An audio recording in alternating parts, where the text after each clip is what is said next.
The albino calf's legs buckled like broken fence posts. Through his rangefinder, Harold counted the seconds between its breaths. 4 Mississippi, 5 Mississippi too long. The Kenyan heat pressed down at 107 degrees, and 17 elephants stood in a circle that shouldn't exist. Not here, not 8 miles from the nearest water.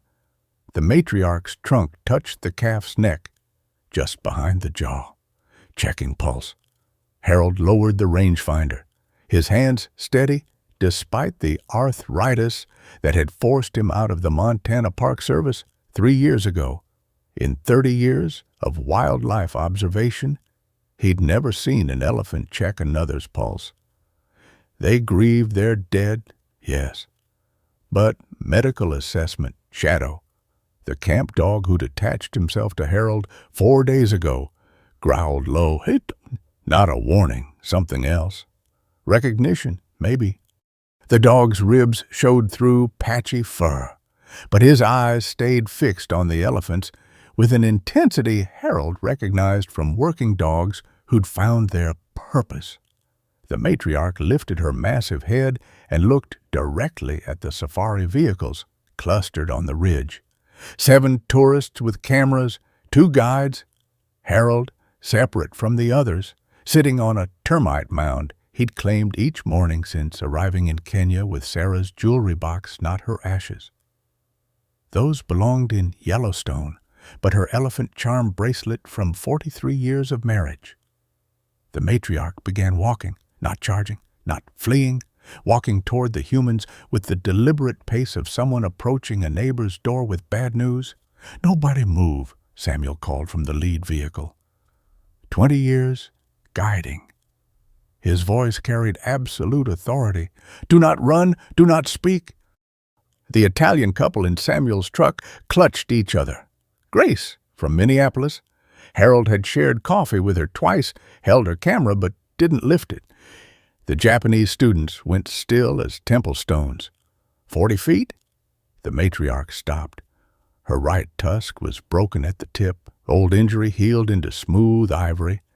She raised her trunk.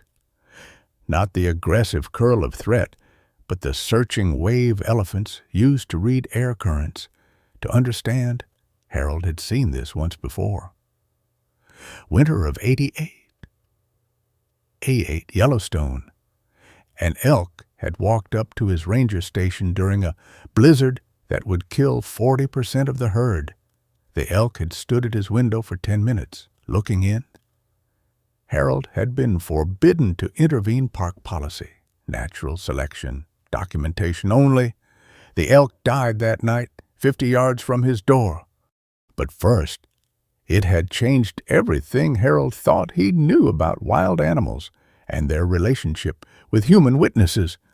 The matriarch made a sound Harold had never heard in 3 decades of studying megafauna. Not a trumpet, not the stomach rumble of normal elephant communication. Something between a sigh and a question. Shadow stood, tail rigid, and walked forward 3 steps, stopped, looked back at Harold. The matriarch's trunk swung toward the dog, then back to Harold.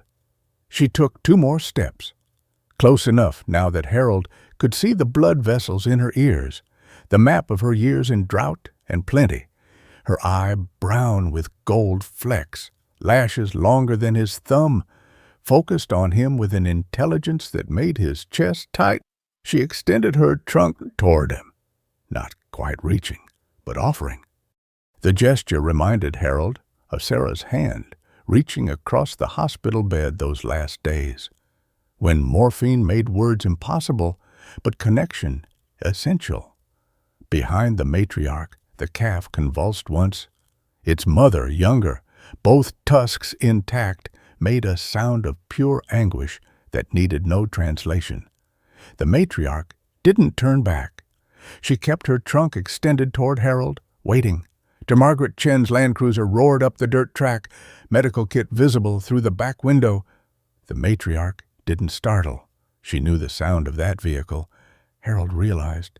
She'd been waiting for it. Chen got out, saw the tableau matriarch reaching toward Harold, calf down, heard waiting and stopped mid-stride.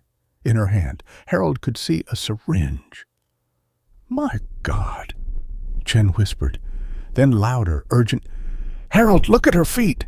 Harold looked down at the matriarch's front feet. Cut into the thick sole of her right foot, deliberate and recent, were scratches. Not random injury, marks. 3 parallel lines crossed by a diagonal slash. The same symbol the Maasai had shown him yesterday, carved into the last tree near the old spring that had been diverted 60 years ago. The mark that meant water returns. The matriarch had carved it into her own flesh. Before we continue, please leave a like and subscribe. Let me know which city you're watching from. Now, let's get back to the story. The matriarch's blood left pink droplets in the dust. Each step she'd taken from the herd to Harold had cost her the cuts in her foot deep enough to reach nerve endings that Harold knew, from his veterinary training in Montana, would shoot fire up her leg with every footfall. Chen moved closer, medical kit rattling against her hip. The syringe in her hand caught sunlight-clear liquid, probably antibiotics. The matriarch's trunk swung toward her, nostrils flaring, reading the chemicals, understanding. "That symbol," Chen breathed. "Harold, the Maasai showed that to researchers in Dishtot the year before the spring was diverted." Harold's knees cracked as he stood from the termite mound. 70 years of cartilage grinding against bone. Behind the matriarch, the albino calf's breathing had gone shallow. Harold could see its white ribs flutter rather than expand. 3 months old, Samuel had said yesterday. Should have died at 3 days, with skin that couldn't handle African sun. The matriarch lowered her trunk, wrapped it around Harold's wrist, not grabbing, guiding. The dry wrinkles of her skin felt like Sarah's hand had in those last weeks. Papery, careful, but still capable of communication that transcended words. She pulled him toward the calf. Shadow followed, belly low but not submissive. The dog's breathing matched Harold's controlled, ready. They'd both learned this rhythm in different wars. Harold in Da Nang, loading helicopters with boys who looked too much like his high school students. Shadow in whatever fights had left scars across his muzzle like white whiskers. Grant's truck rumbled up the rise. Harold heard him arguing with someone on the radio, words like extraction and zoo and $50,000 cutting through static. The matriarch stopped pulling. Her trunk released Harold's wrist and moved to the ivory pendant on his chest, Sarah's favorite. An elephant, no bigger than Harold's thumb, that she'd bought at the St. Louis Zoo on their honeymoon. The matriarch's trunk tip traced its tiny carved tusks. Then she touched her own broken tusk. The parallel was impossible to miss. Harold remembered Sarah in the hospice bed, touching her mastectomy scar through the hospital gown. "Broken, but still here," she'd whispered. 8 months ago. Pancreatic cancer moved faster than drought. The albino calf's eyes rolled back, pink irises disappearing into white. Its mother screamed no other word for that sound. Chen pushed past, dropped to her knees beside the calf. "Harold, I need you to hold." The matriarch's trunk pressed against Harold's chest, not pushing him away, pulling him down. Harold's knees hit red earth. The impact jarred his spine, sent electricity through the steel pins in his left hip, souvenirs from a helicopter crash in '71. The matriarch's trunk stayed on his shoulder. 500 pounds of pressure that could crush his clavicle, but didn't. Chen's hands worked over the calf, black medical gloves against white skin that looked like spilled milk in the sun. The calf's hide was coming off in patches, not wounds but blisters, each the size of Harold's palm, weeping clear fluid that attracted flies. "Sunburn," Chen said. "3rd degree. The melanin deficiency means no UV protection." Harold had seen this in Afghanistan young Marines who'd fallen asleep on guard duty and woken to skin that sloughed off like wet paper. But this calf had been born into sun that would kill it slowly, every day of its life. The mother elephant stood over Chen, her shadow falling across the calf's head. Every breath she took whistled dehydration, thickening the mucus in her 4-foot-long trunk. Harold could smell her dried sweat and fermented grass and something else, sharp like copper. Fear pheromones. Elephants released them when predators circled or calves went missing. Samuel's voice crackled through Harold's radio, forgotten on his belt. "Harold, switch to Channel 3. Mr. Grant wants to speak." Harold didn't move. The matriarch's trunk slid from his shoulder to his hands, guided them to the calf's chest. The heartbeat under Harold's palms felt wrong too fast, skipping beats like a scratched record. 1, 2, 3, skip 1, 2, skip, skip. "That's arrhythmia," Chen said. "Electrolyte imbalance from fluid loss." She pulled saline bags from her kit. The plastic crinkled, and every elephant in the circle shifted. 17 heads turned toward the sound of water in bags. Harold looked up at them. Really looked. Their eyes stand deep in skull sockets, skin pulled tight over cheekbones that shouldn't be visible. The teenagers, usually playful, bouncing, stood with legs locked to prevent swaying. One had tears of blood from burst capillaries. Dehydration that severe meant they'd been without water for days. "How far did they travel?" Harold asked Samuel through the radio. Static. Then the Maasai trackers say 30 miles from Kimana, where the river dried up last week, 30 miles through heat that peaked at a 115 degrees F yesterday, carrying or dragging a calf that couldn't keep pace. Harold calculated the water loss an adult elephant needed 50 gallons a day in this heat. They'd have been running a deficit of 40 gallons per day per elephant. 3 days meant. "They're dying," Harold said. Not a question. Chen looked up from inserting an IV into the calf's ear vein, the only place the needle could penetrate. 8 miles to the nearest water at Observation Hill. "But Harold," she nodded at the calf, "if they move now in full sun, the calf won't make 2 miles. The matriarch made that sound again, the one between sigh and question. Then she did something Harold had only read about in journals, never witnessed. She pulled an acacia branch from a nearby tree. The thorns raked her trunk, drew beads of blood that mixed with the cuts on her foot. She held the branch over the calf, creating a small patch of shade. The teenager, with blood tears, moved next, grabbed another branch, then another elephant, and another. Within 90 seconds, they'd created a living canopy, 17 elephants holding branches steady, despite legs that shook with exhaustion. Grace had gotten out of her vehicle. She stood 20 feet away, camera forgotten in her hands.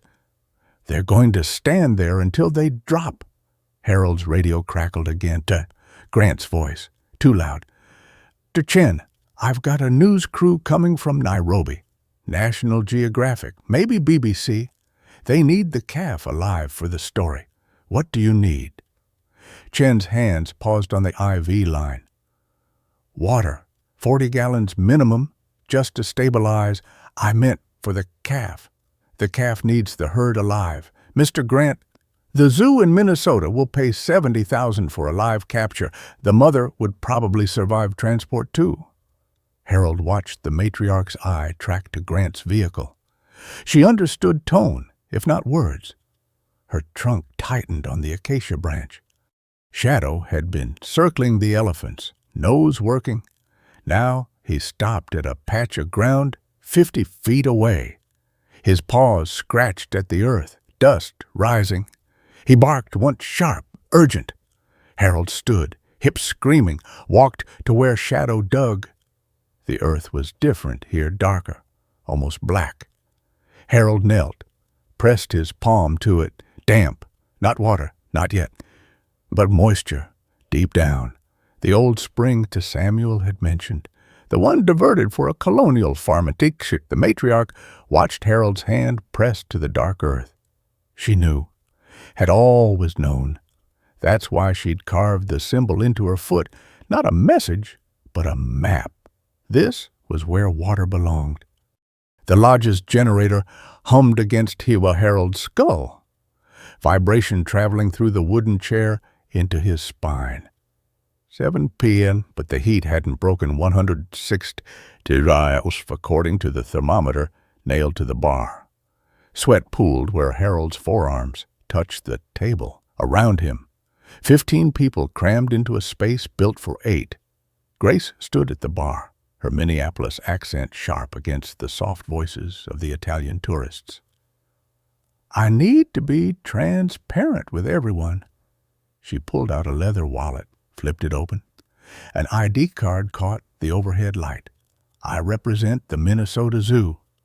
I've been monitoring the albino calf since birth. Grant's whiskey glass stopped halfway to his mouth. The Japanese students looked up from their phones. Harold felt his molars grind, a habit Sarah used to stop with a gentle hand on his jaw. We have a medical transport on standby in Nairobi, Grace continued.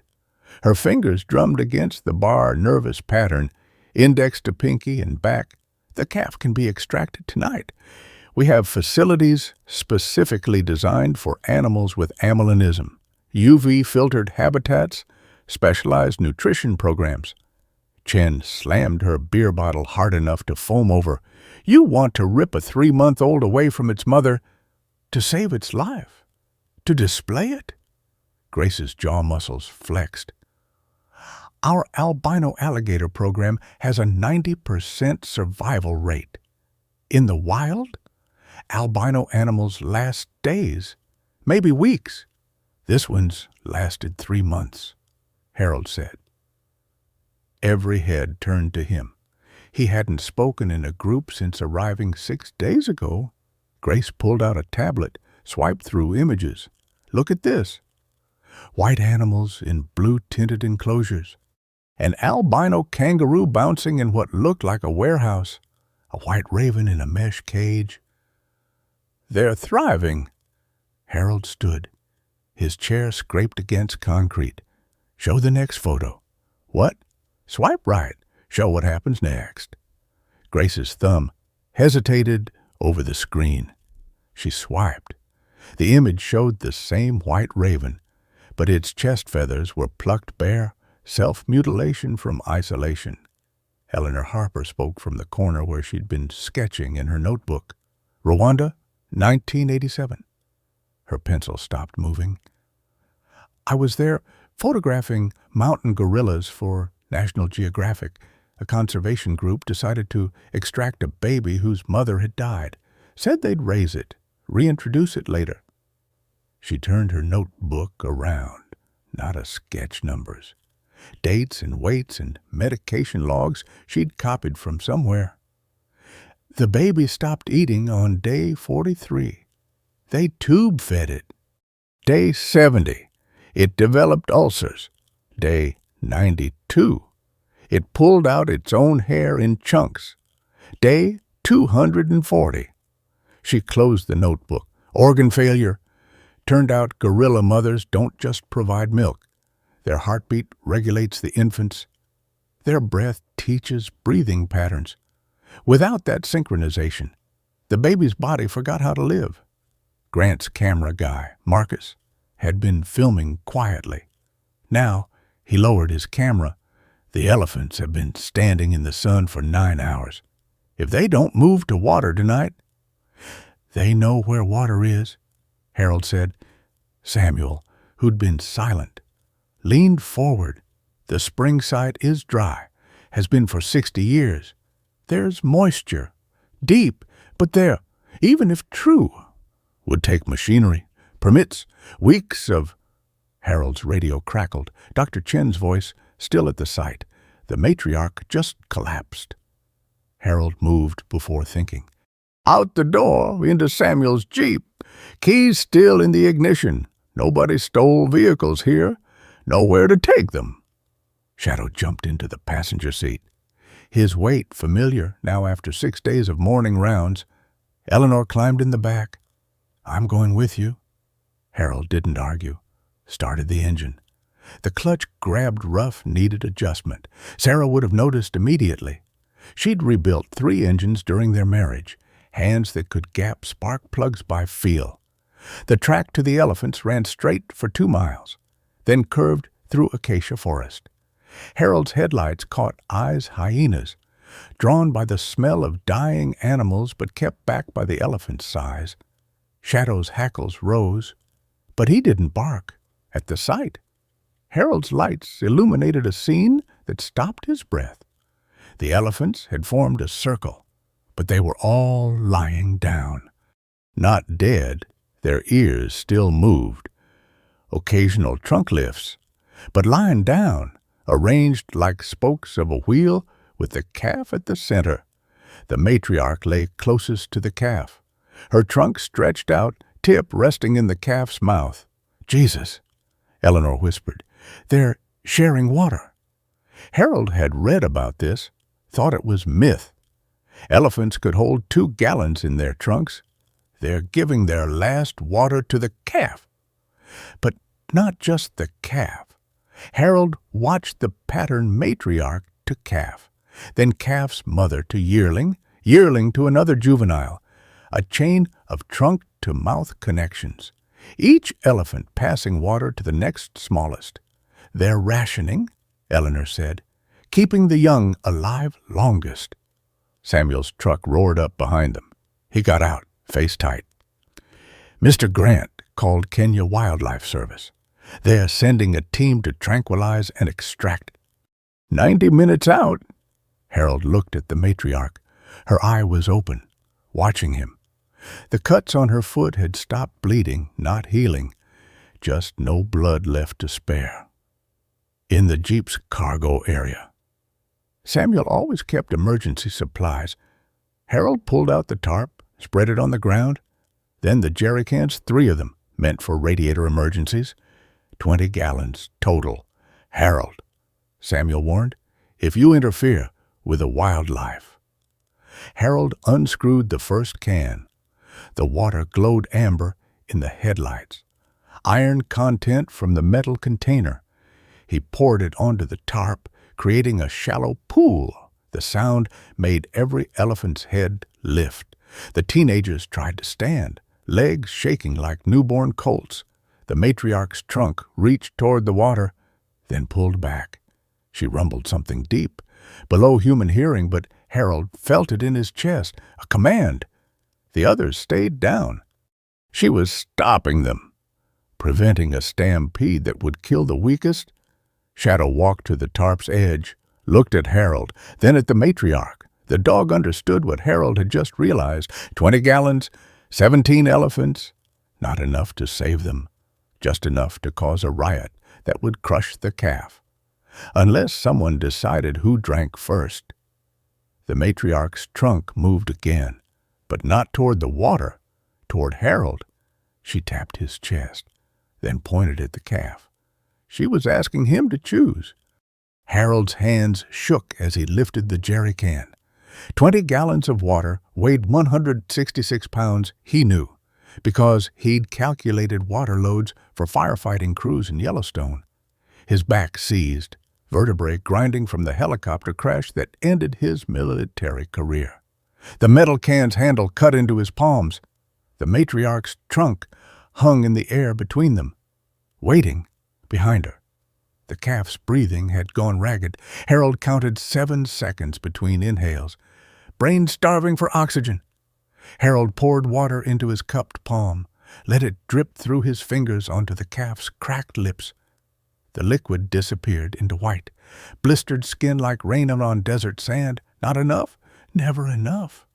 A Land Cruiser's engine roared closer. Grant jumped out before it stopped moving, his camera operator Marcus right behind.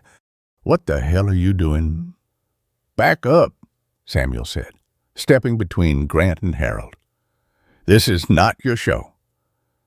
It's about to be everyone's show." Grant held up his satellite phone. BBC, CNN, Al Jazeera, they're all sending crews. Albino elephant calf sparks conservation battle. This footage will be worth... The matriarch's trunk swung toward Grant, not aggressive, just acknowledgement. She'd heard this tone before Harold recognized her reaction, the same way Shadow's ears flattened when children threw rocks. Familiar disappointment. Eleanor knelt beside the tarp, her notebook abandoned in the dirt. Harold, look. She pointed at the teenager elephants. They'd arranged themselves in order smallest to largest, a cue that hadn't existed before. They're organizing. The smallest, maybe 2 years old, broke from the line, stumbled forward on legs that buckled every third step. The matriarch rumbled low frequency that Harold felt in his sternum. The youngster stopped, sat like a dog, trunk curled under its chin, waiting for permission. The water, Eleanor said. They think you're the water source now. They're waiting for you to distribute it. Harold's throat closed.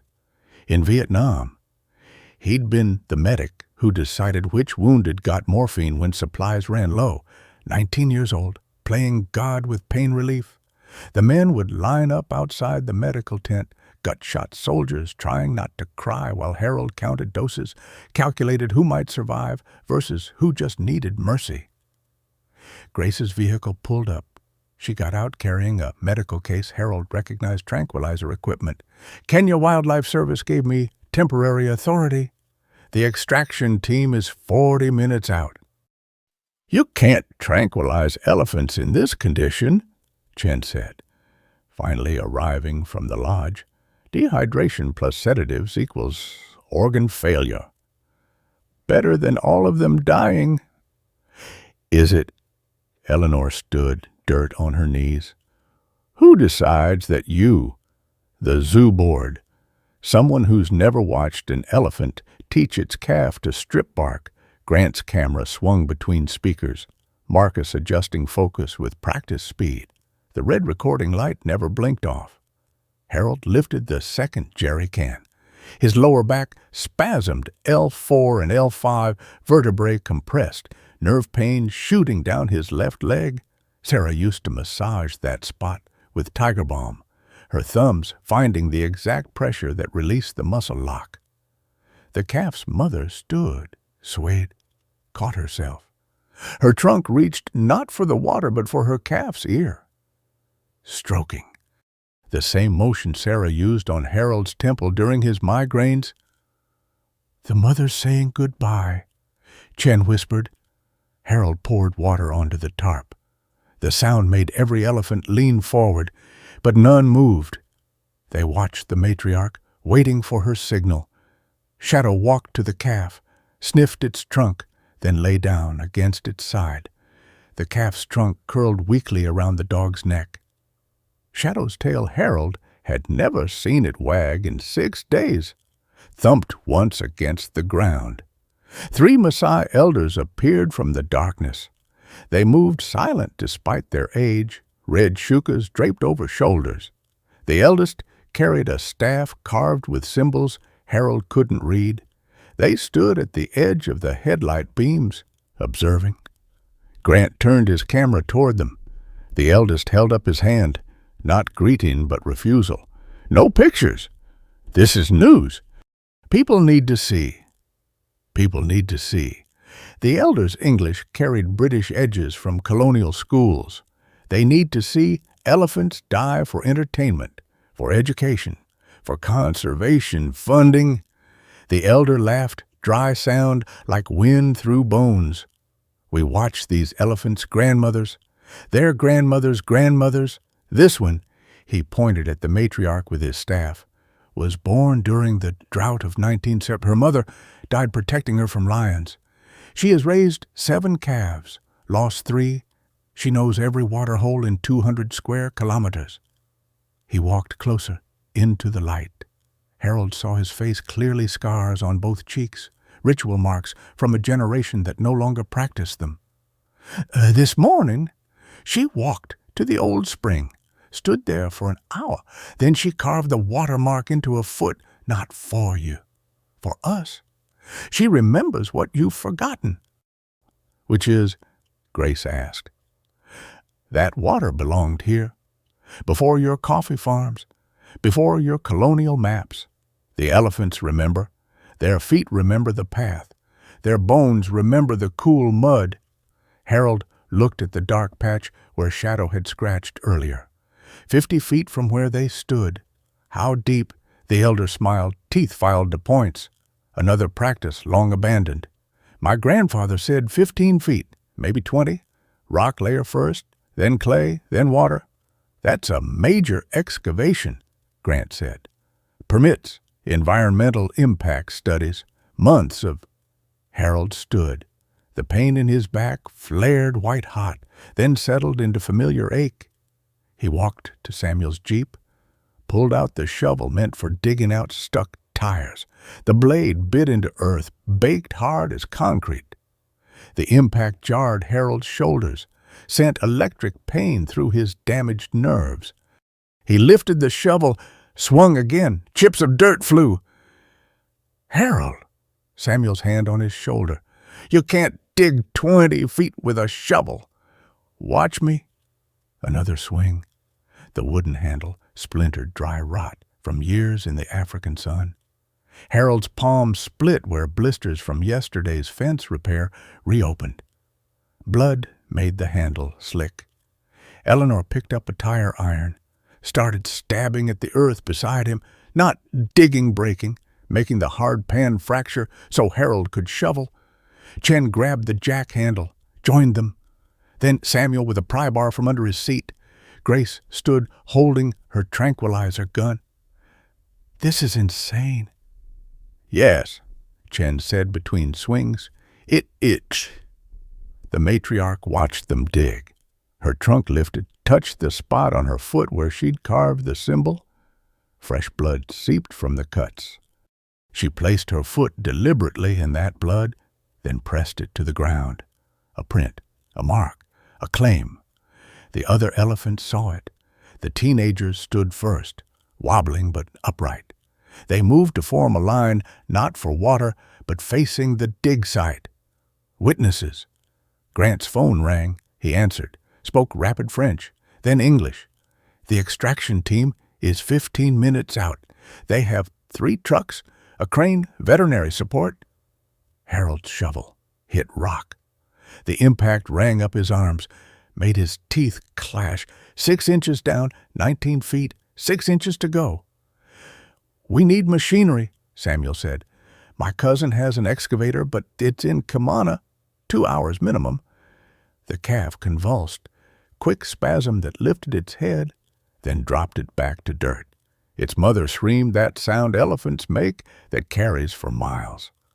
Harold had heard it once before, in Yellowstone, when a bear killed an elk calf. The frequency that bypasses the ears and goes straight to the part of the brain that understands loss. The Maasai elder walked to the dig site, placed his staff on the exact spot Harold was digging. Wrong place. Shadow scratched here. The moisture. Dog nose finds surface water. Deep water runs different. He moved his staff 10 feet east. Here, where the termite mound was before the road came through. Harold looked at the spot. Darker earth. True, but covered with compressed tire tracks from decades of safari vehicles. The elder tapped his staff 3 times. The termites knew. They always know. Harold moved to the new spot, started digging. The earth felt different, still hard, but with give, like frozen butter starting to warm. Marcus kept filming. His camera caught Harold's blood dripping into dirt, caught Eleanor's face streaked with dust and tears she didn't seem to notice, caught the elephant standing vigil despite legs that shook with exhaustion. Got something, Eleanor said. Her tire iron had hit something that wasn't rock. Smooth, curved, she scraped dirt away, a bone, elephant femur, old enough to be mineralized but still intact. The graveyard, the elder said. They brought their dead here when water flowed. More bones appeared as they dug, ribs, vertebrae, a tusk yellowed with age. The elephants watching made a sound not quite song, not quite moan, acknowledgement of ancestors. Harold's shovel hit something different, not rock, not bone, clay. Gray-blue and damp, he dropped to his knees, clawed at it with his fingers. The clay came away in chunks, and underneath wet sand, not water, not yet, but sand that held moisture, that promised water below. The matriarch saw it. Her trunk reached toward the hole, then pulled back. She turned to the calf, rumbled something specific. The mother elephant understood. She began pushing the calf with her trunk, trying to make it stand. The calf couldn't. Its legs had no strength left. Harold heard the extraction trucks before he saw them. Heavy diesel engines, the kind that powered military vehicles. They'd need that power to lift a 300-pound calf and possibly its mother. Shadow stood, faced the sound, growled. The matriarch looked at Harold, then at the hole, then at her herd. She made a decision. The matriarch charged, not at the humans, at the hole Harold had dug. Her front feet hit the wet sand with her full weight, 6 tons concentrated into dinner plate-sized feet. The impact shook the ground, sent Harold stumbling backward. His damaged hip locked, dropped him to one knee. The matriarch lifted her feet, slammed down again. The clay walls of the hole cracked. Water, actual water, seeped through the fissures. Brown, thick with sediment, but water. She drove her trunk into the mud, using it like a drill. The suction when she pulled back made a sound like a wound. Opening, more water rushed in, pooling in the depression her feet had made. The extraction trucks created a ridge, headlights turning night into harsh white day. Harold counted 8 men jumping out, uniforms Kenya Wildlife Service, tranquilizer rifles. A crane on the back of the largest truck, the kind used for rhino relocations. Grace walked toward them, her medical case reflecting the lights. "I'm Dr. Mitchell, Minnesota Zoo. We have authorization for emergency extraction." The lead officer, 3 stripes on his shoulder, looked at the scene. Elephants arranged in a circle, humans digging, blood and mud, and that weird energy that comes when everything goes wrong at once. "Everyone step back from the animals," he ordered. His accent was Kenyan coast, Mombasa maybe. This is now a controlled operation. The matriarch pulled her trunk from the hole. Water dripped from it, maybe half a gallon. She walked to the calf, sprayed the water over its white skin. The calf's eyes fluttered but didn't open. "Ma'am, step away." "Oh," the officer said to Chen, who stood between him and the elephants. "I'm the attending veterinarian. The calf is in critical. The zoo veterinarian will handle it." A white woman Harold hadn't seen before got out of the truck. Blonde, younger than Chen, wearing clean khakis with Minnesota Zoo embroidered on the pocket. She carried a medical kit that looked like it had never seen dust. The matriarch's trunk swung toward this new person, tasted the air around her. Then the elephant did something Harold had never seen in any journal, any documentary, any lifetime of observation. She lay down, not collapse-controlled descent, positioned herself between the calf and the extraction team. Her massive body became a wall. The other elephants followed, one by one. They lay down in a circle around the calf, a fortress of flesh and bone. "Unprecedented," Eleanor whispered, her pencil moving across paper even now. "They're making themselves immobile." "I can't be tranquilized safely in that position." The blonde veterinarian approached with a dart gun. "I can get a clear shot at the calf through their legs." Chen knocked the gun upward. "You tranquilize that calf in its current state, it dies. Guaranteed." "That's assault," the officer said. "Dr. Chen." "You're under arrest." Samuel stepped between them. "She's preventing wildlife destruction. Check your own regulations. Section 15. Grant's camera swept the scene. Marcus had climbed onto their Land Cruiser's roof for a better angle. The red recording light glowed like a predator's eye. "This is perfect," Grant said to someone on his satellite phone. "Yes, the confrontation is happening now. How fast can your helicopter get here?" Harold stood. His back muscles had locked into one continuous spasm. Each step felt like walking on broken glass. But he moved toward the matriarch. Shadow followed, matching Harold's limping pace. "Sir, stop immediately!" the officer commanded. Harold kept walking. "I will arrest you." "Then arrest me." Harold reached the matriarch. Her eye tracked him, brown iris, with burst blood vessels creating red tributaries. He placed his hand on her shoulder. Her skin radiated heat. Fever from dehydration or infection, or pure exhaustion. The calf made a sound not quite breathing, not quite choking, death rattle. Harold had heard it too many times, in field hospitals, in Sarah's hospice room. The mother elephant tried to reach her calf with her trunk, but the position made it impossible. She screamed again, that frequency that made everyone officers, veterinarians, even Grant stop. Chen broke free from the officer's grip, ran to the calf. The blonde veterinarian tried to block her, but Eleanor tripped her with the tire iron. Not violent, just practical placement of metal where feet were going. Chen pressed her stethoscope to the calf's chest. Her face went tight. No heartbeat. The matriarch's trunk shot out, wrapped around the calf's trunk. She pulled the small trunk straight, creating an airway. Then she did something that made Harold's damaged spine straighten in shock. She sealed her trunk opening around the calf's and blew. The calf's chest rose. She pulled back, waited 2 seconds, blew again. "Rescue breathing," Chen said. "She's performing rescue breathing." The blonde veterinarian scrambled up from where she'd fallen. "That's impossible. Elephants don't—" "Shut up," Grace said. She'd moved to stand with Chen, her medical case open. "Just shut up and watch." The matriarch continued. Breath in, breath out. The rhythm, perfect. Harold recognized it from CPR training. 15 breaths per minute. How did she know the mother elephant placed her trunk on the calf's chest, began compressions, not random, directly over where the heart would be? The two adult elephants worked in synchronization, breathing and compressions.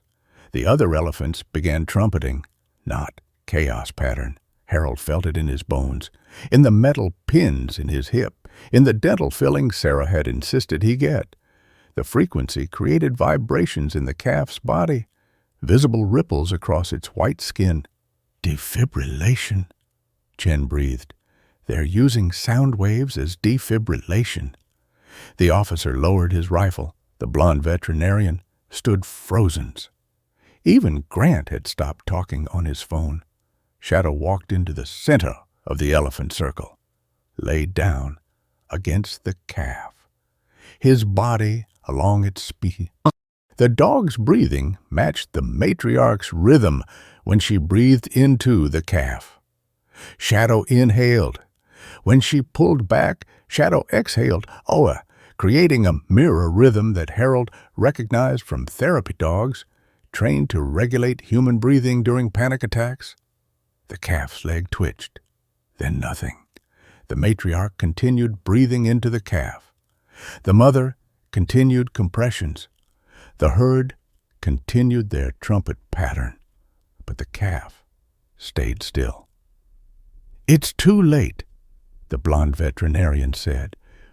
"We need to—" The calf coughed, wet, horrible, sound like water from lungs, but a cough, a living thing cough. Its eyes opened, those impossible pink eyes in that impossible white face. It saw its mother, tried to lift its trunk. Too weak. The trunk fell back to dirt. Chen scrambled forward with IV bags. "Harold, hold this. Grace, I need you to. They worked as a team. No discussion of regulations or ethics or extraction, just hands doing what hands knew how to do. Harold held the IV bag high while Chin found a vein. Grace monitored breathing.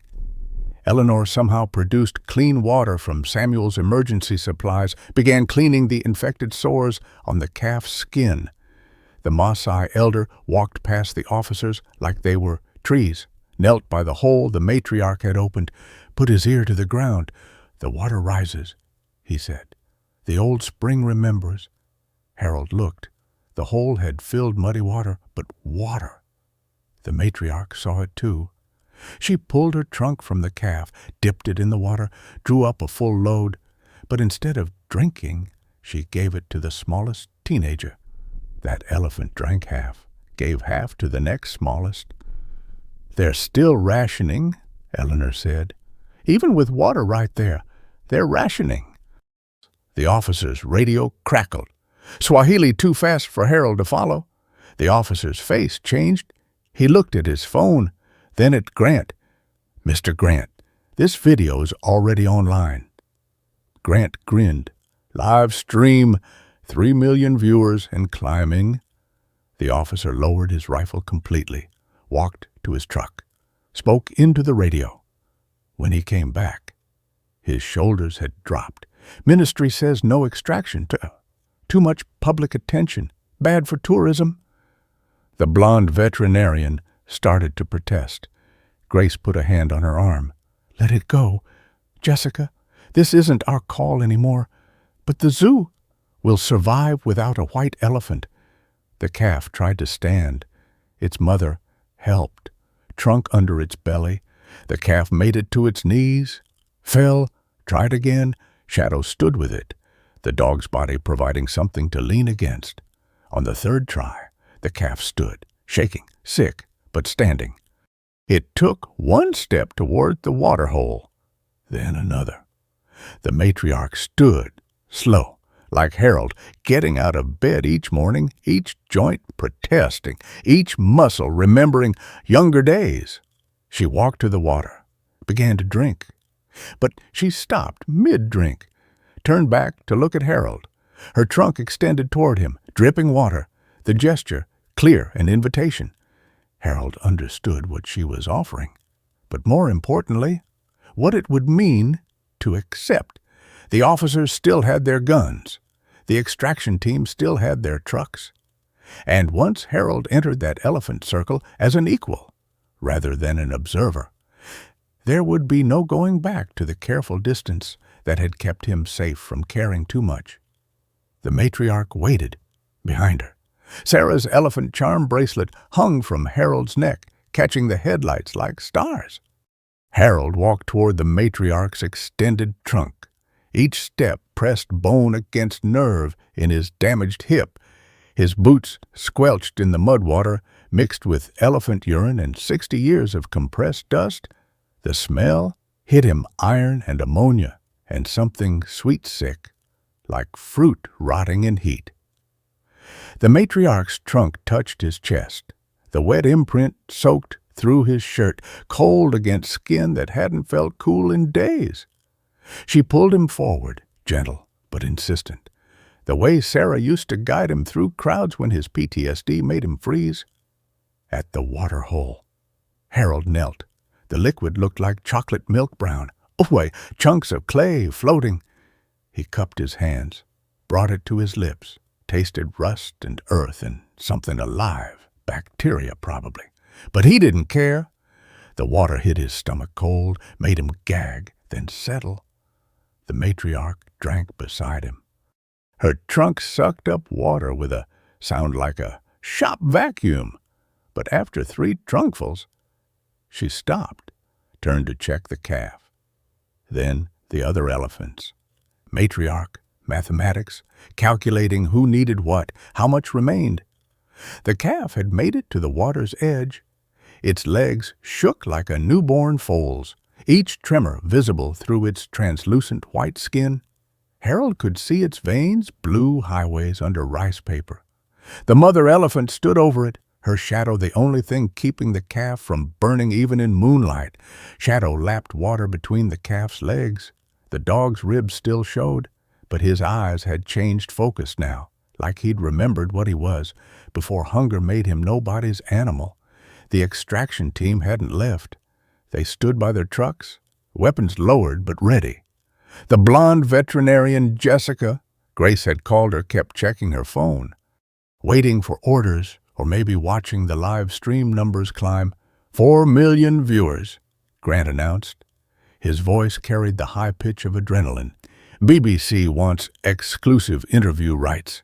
CNN sending a crew. Harold stood from the water. His wet hands dripped pink. His palms had split deeper from digging, blood mowing with mud. The matriarch's trunk brushed his hands. Her trunk tip explored the wounds, gentle as a nurse checking sutures. Then she stumbled, just a half step, rear leg buckling. She caught herself.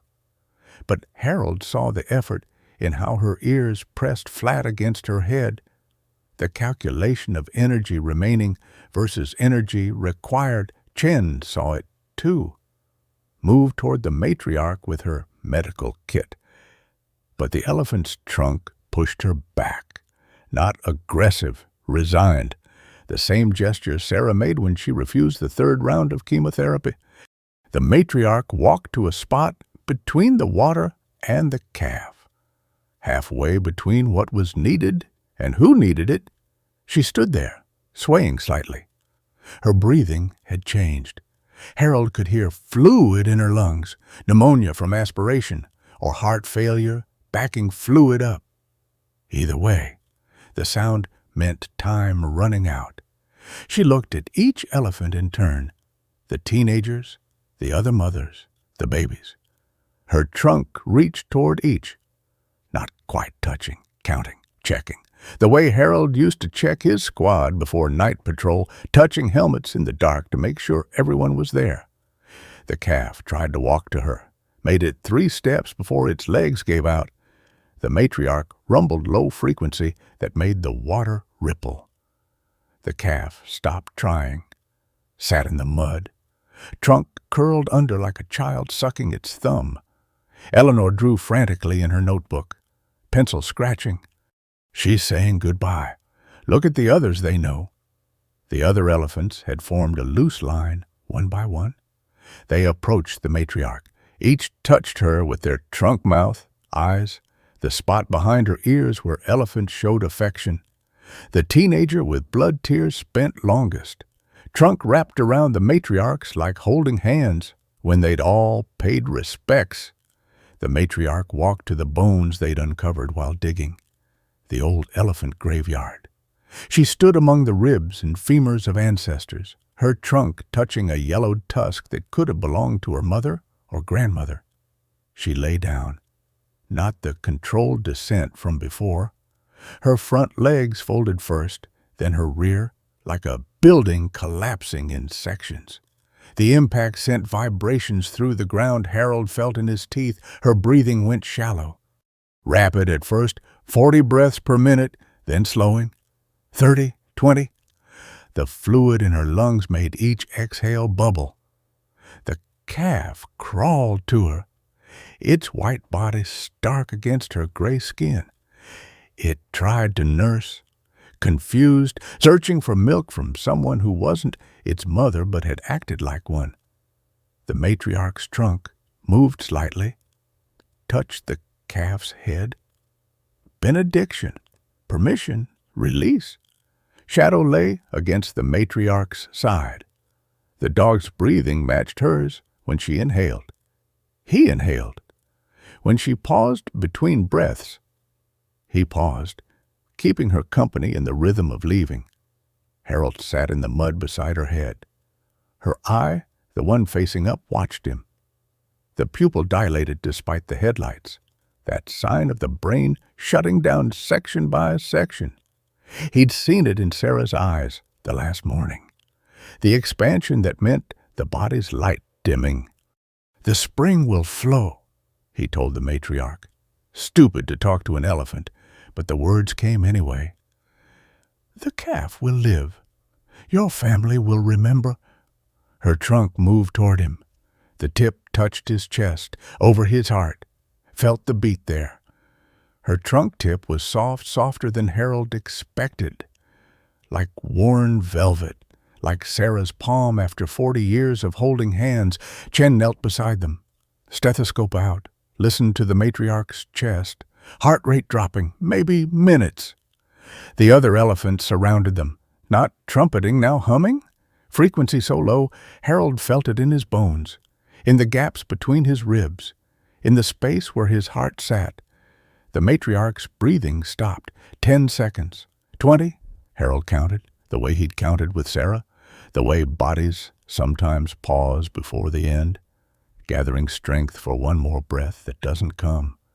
Her eye stayed open, focused on nothing now. Chen checked for pulse at the spot where massive arteries ran behind the elephant's ear. Shook her head. The humming stopped. Silence so complete, Harold heard his own blood in his ears. Then the elephants began to scream. Not trumpet scream. The sound elephants make when poachers take their calves, when drought takes their elders, when the world takes too much. Harold's damaged spine tried to curl, primitive response to frequencies that meant danger and death and the end of things. The calf stood, walked to the matriarch's head, its white trunk exploring her face, looking for breath that wasn't there. It made a sound high-pitched, questioning, the same tone Harold's grandson used when asking why Grandma couldn't come to Christmas anymore. The mother elephant wrapped her trunk around the calf, pulled it away from the body. But the calf fought, surprisingly strong, kept returning to the matriarch, pushing at her with its small head, trying to wake what wouldn't wake. Shadow hadn't moved, still lay against the matriarch's cooling side, his breathing now alone in its rhythm. The Dungawa's eyes were open but focused somewhere past the headlights, past the cameras, past everything. Samuel's phone rang. He answered, listened, face changing. The government approved the spring restoration, full funding, emergency authorization. Machines can be here by morning. Too late. 12 hours too late.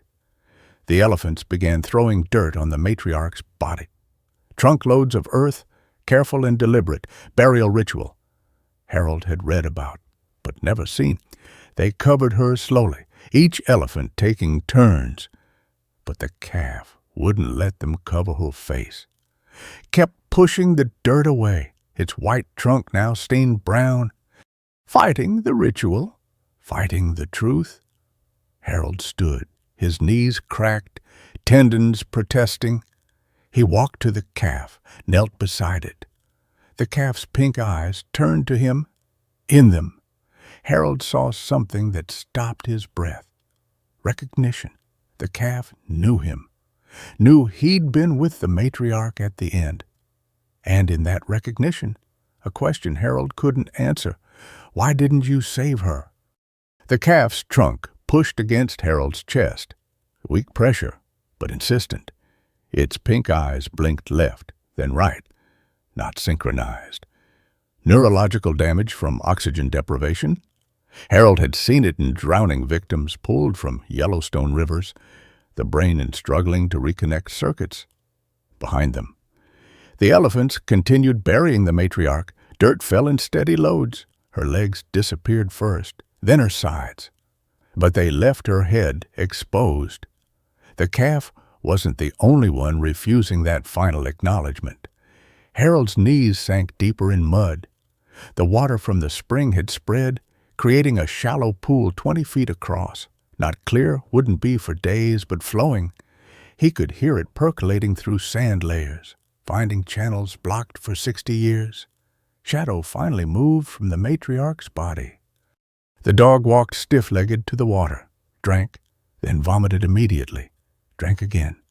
This time, it stayed down. He walked to Harold, pressed his wet muzzle against Harold's neck. The cold shocked Harold's skin, made him gasp. "The machines will be here at dawn," Samuel said. He stood at the edge of the elephant circle, unwilling to enter. 3 excavators, They'll widen the spring, dig to the main aquifer. Eleanor looked up from her notebook, pages covered in sketches, not of the scene, but of something else. Maps. Harold, come look at this. He stood, hip-locking, halfway up. Had to use the calf's mother for support. The elephant didn't move, solid as a tree. Harold limped to Eleanor, each step squishing in mud that smelled of iron and decay. She showed him the drawings. Migration routes over decades, traced from scientific papers she'd memorized, all converging here. This isn't random. The elephants have been trying to return here for 60 years. Every drought, they come closer.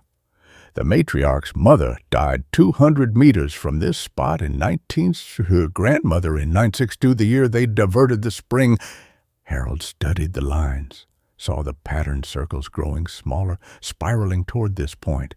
They were searching? No. Eleanor flipped pages. They knew exactly where it was. They were waiting.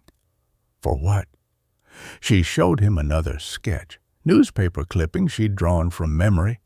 The last time an albino elephant was born in this region, local papers called it a sign. The Maasai said it meant the land would change. Within a year, the spring was diverted. The farms came. Everything shifted. Harold looked at the calf. It had walked back to the water, stood with its feet in the shallows.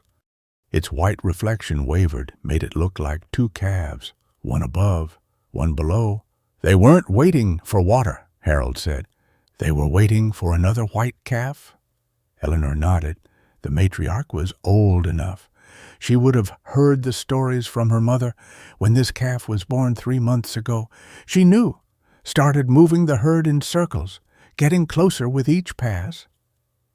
The teenage elephants had formed a line at the water, drinking in order, smallest to largest, then stepping back, making room for the next. The discipline held, even though water flowed freely now. Grace approached, her medical kit abandoned by the trucks.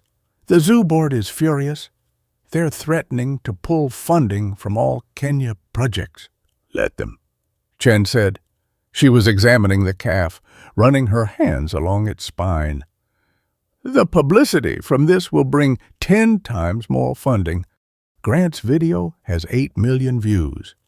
Grant had stopped filming. He sat on his Land Cruiser's bumper, staring at his camera's playback screen. I've filmed dying animals for 15 years. Never seen them organized like this. Never seen them. He stopped, searching for words. They knew she would die. Planned for it. The Maasai elder walked among the elephants. They didn't react to him, accepted his presence like weather. He stopped at the matriarch's exposed head, placed his hand on her forehead, spoke in Ma. Words Harold didn't understand but recognized the rhythm. Prayer, blessing, acknowledgement. When he finished, he walked to Harold. My grandfather told me about the last white calf. It lived to adulthood, changed how the herds moved. They learned to travel at night, rest in shade, find water in places they'd never looked. Natural selection, Chen said. The elder smiled. Selection, yes. Natural. No, the white calf forced them to think, to choose differently. The matriarch knew this one would do the same. Harold felt his throat close. Sarah had known, too, those last weeks. She'd made lists, not for herself, for him, places to go, people to call, things to try. She'd known he'd stop without momentum to carry him forward. The calf's mother rumbled, specific sound, directed at her baby. The calf walked to her, tried to nurse. Milk came. Harold could smell its sweetness, but the calf struggled to latch. Its mouth was blistered, lips swollen from sun exposure. Chen grabbed IV nutrition bags from her kit. We can supplement. No. The mother elephant's trunk blocked Chen. Not aggressive, but firm. She rumbled again. Other elephants responded, their voices layering into something Harold almost recognized. Not language, but intent. They were teaching the calf to drink water instead of milk. Too early. Elephants nursed for 2 years, but necessary. The calf resisted. Kept trying to nurse. Its mother kept directing it to water. Patient repetition that would continue until the lesson stuck. "They're weaning it," Eleanor said. 3 months old, and they're weaning it because milk requires too many calories the mother needs to survive. Harold watched the careful orchestration. Each elephant had a role. The teenagers demonstrated drinking technique. The adults maintained a shade rotation. The youngest calves were kept away so the white calf could learn without competition. The extraction team had packed their equipment. The blond veterinarian approached Harold. "This is wrong. That calf will die within a year. Genetics like that, genetics change." Chen interrupted. "That's what evolution is." "Evolution takes millions of years. Behavior evolution takes 1 generation." Chen pointed at the elephants. "They're already different. Look." She was right. The elephant's positioning had changed from the circular protection formation to something new, spread out but connected. Each elephant able to see the water and the calf simultaneously. Defense and resource management combined. Harold's satellite phone rang. His daughter in Boston. He'd forgotten she had this number. "Dad." Her voice cracked through static. "I saw the news. Are you okay? The video showed you with the elephants, and I thought—" She stopped. "I thought I was watching you die." Harold's hand shook, holding the phone. "I'm here. Mom would have loved this." Pause. "She would have loved that you're helping them. Margaret, I know you went there to spread her ashes, but Dad, maybe this is better. Being part of something living instead of something dead."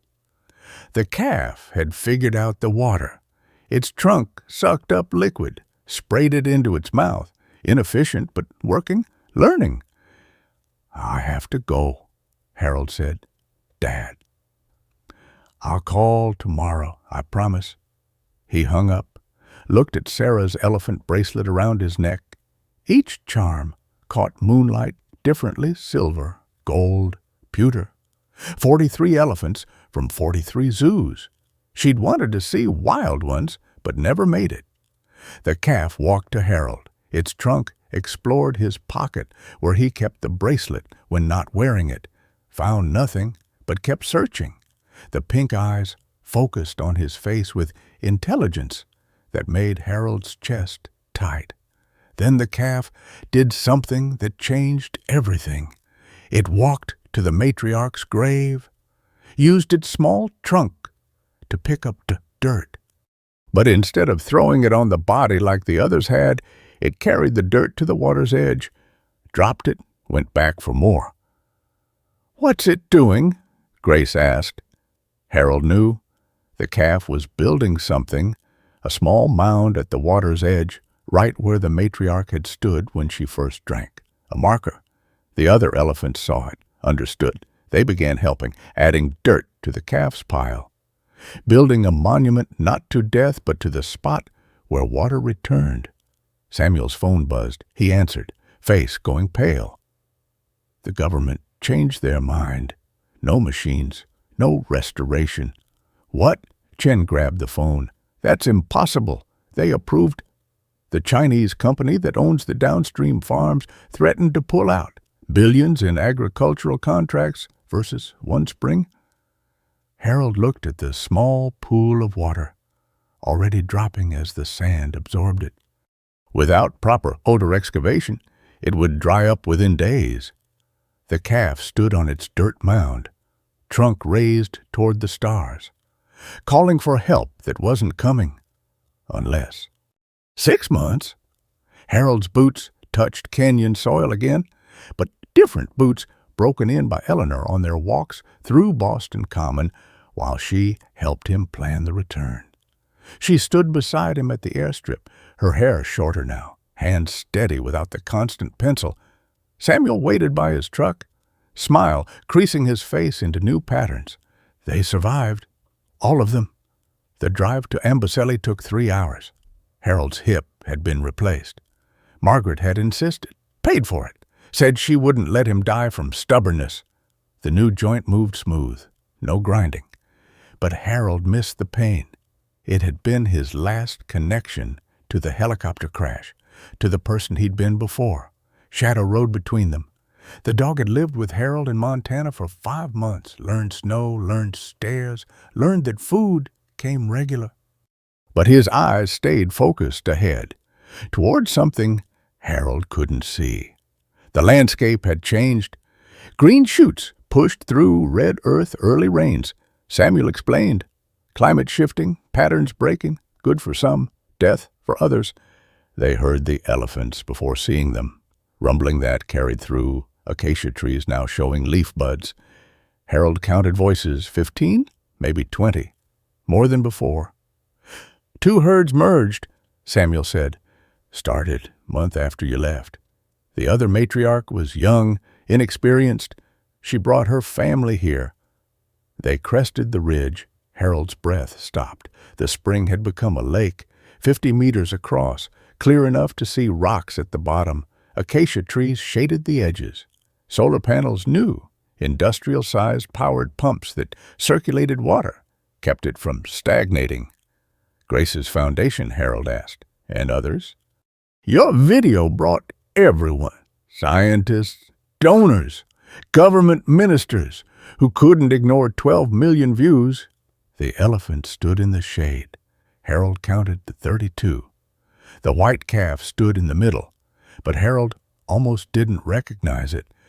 Taller by 2 feet, its skin, still white, was covered in dried mud, natural sunscreen applied so thick it looked like armor.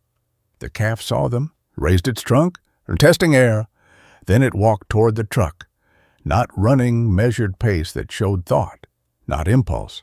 Shadow jumped from the truck before it stopped, hit the ground running, straight to the calf. They met in the middle, dog and elephant. Touching nose to trunk, the calf sprayed water over Shadow. The dog shook, tail moving in circles Harold had never seen before. Eleanor pulled out a new notebook, not sketching, writing. I'm documenting the adaptations. 16 behavioral changes in 6 months. They rest during peak sun, travel at dawn and dusk. The teenagers take turns as shade makers for the young. They've developed a mud rotation system. Harold walked to the lake's edge. The monument the calf had started was still there now, 3 feet tall, decorated with stones the elephants had carried from somewhere. Fresh flowers lay on top. Elephants didn't do that, but these elephants did. The new matriarch, the one who'd inherited the role, approached Harold, young, maybe 25, but her eyes looked older. She touched his chest with her trunk, then turned to face the monument. Together they stood, looking at the stones that marked where everything changed. There's something else, Samuel said. He led them around the lake to a grove of fever trees. In the shade, a small building, concrete blocks, tin roof, solar panels. Research station, Eleanor, it's yours if you want it. Eleanor's hand found Harold's, squeezed. They talked about this possibility on the flight, but seeing it real made Harold's chest tight. The position includes housing for 2, Samuel added, looking at Harold. If you're interested. Harold thought about his empty house in Montana. Margaret wanted him to move to Boston, be closer to the grandchild coming in 3 months. But watching the white calf spray Shadow with the water, watching the elephants move in their new patterns, he understood what Sarah had known. Sometimes home isn't where you start, but where you're needed. Thomas Grant arrived in a Land Cruiser, marked with new logos. Amboseli Conservation Education Center. He'd gained weight, lost the hungry look of someone always calculating profit. Harold, Eleanor, welcome back. He handed them keys. The station's yours. Funded for 5 years initially. By who? Everyone. The zoo that wanted the calf now funds research instead. The Chinese Agricultural Company gave money to avoid bad publicity. Even the Kenyan government contributed once tourist revenue increased 400%. The white calf had gathered other young elephants. They played in the shallows, spraying each other. Its pink eyes had developed some pigmentation, still pale but no longer painful looking in sunlight. The mud armor cracked when it moved, revealing white skin that had thickened, adapted. Harold walked to a spot under the largest acacia. Shadow followed, lay down in the shade. Harold pulled out Sarah's jewelry box. Inside, the elephant charms and something else, a small portion of her ashes he'd saved. The rest had gone to Yellowstone as she'd wanted, but this part belonged here. He opened the box. Wind caught the ashes, carried them over the lake where elephants played. Some settled on the monument, some reached the water, some caught in acacia thorns and held there. Part of the landscape now. The white calf watched from the shallows, walked over, trunk dripping. It touched the empty box. Then Harold's chest, where the bracelet hung. The trunk traced each charm. 43 elephants from 43 zoos Sarah never got to visit. Harold removed the bracelet, held it out. The calf's trunk wrapped around it, lifted it to eye level. The other young elephants came to investigate. One by one, they touched the charms with their trunks, learning the shape of elephants they'd never meet from places they'd never go. The calf carried the bracelet to the monument, placed it on the top with the flowers and stones. The silver caught afternoon light, threw tiny reflections across the water. She would have loved that, Eleanor said. Harold nodded. Couldn't speak. His throat had closed around something that wasn't grief, but wasn't quite joy either. The elephants moved off as evening approached. Their new migration pattern, Samuel had showed him the GPS tracks. Shorter distances between water sources, longer rests in shade, night travel when possible. Other herds had started copying them. Within a generation, all elephants in the ecosystem would move differently because one white calf couldn't survive the old way. Harold sat by the lake as stars emerged. Shadow pressed against his leg. Eleanor sat on his other side, notebook closed, just watching. The elephants rumbled in the distance. Not distress, but conversation. Sharing information about water, food, safety. The white calf stood at the forest edge, silhouetted against dying light. It trumpeted once, not the scream of grief Harold remembered from the matriarch's death, but something else. Announcement. Declaration. Tomorrow, Harold would start documenting, recording the adaptations, the changes, the proofs that evolution wasn't just genetics, but choice. He'd call Margaret, tell her about the research station, ask her to visit with the baby when it came.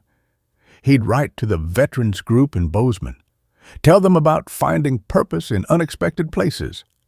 But tonight, he sat by water that shouldn't exist, watching elephants that shouldn't have survived, feeling peace that shouldn't have come from so much loss.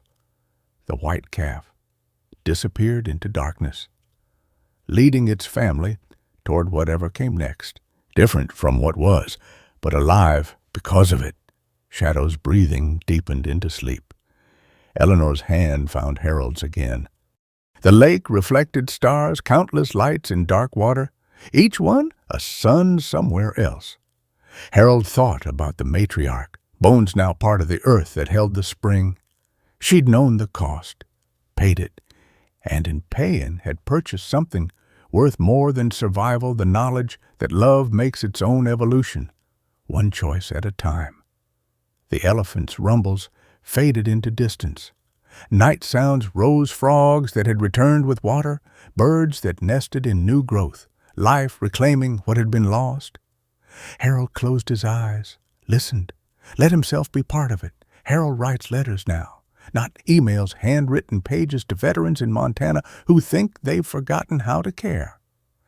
He tells them about the shadow teaching him that loyalty doesn't require words, about elephants who proved that evolution happens when the vulnerable force the strong to adapt, about Grace, who transformed her need to control into funding for shade structures across Kenya, about Thomas, who learned that documenting life beats exploiting it, about the Maasai elder, who knew that some knowledge waits generations for its moment.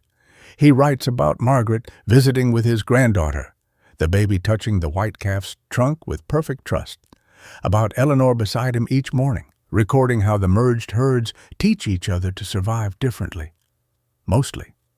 He writes about the matriarch, who knew that dying for change beats living with acceptance.